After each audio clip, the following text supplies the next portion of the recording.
Assalomu alaykum azizlar.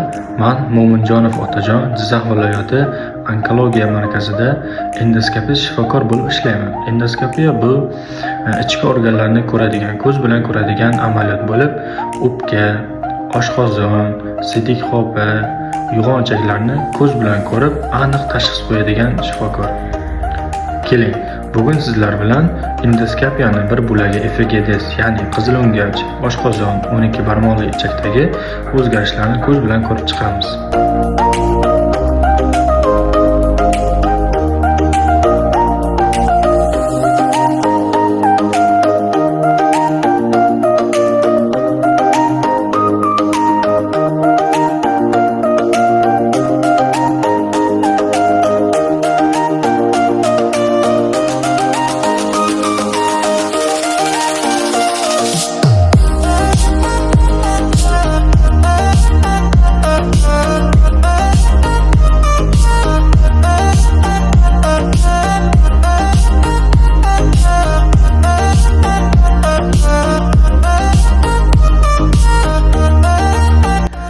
Mana ko'rib chiqdik, bemorimiz qizil o'ngach, oshqozon, 12 barmoqli ichaklarida kuchli bir patologiya o'zgarishi aniqlanmadi, lekin oshqozonning tana qismida 0.5 sm atrofida kichkinagina polip aniqlandi.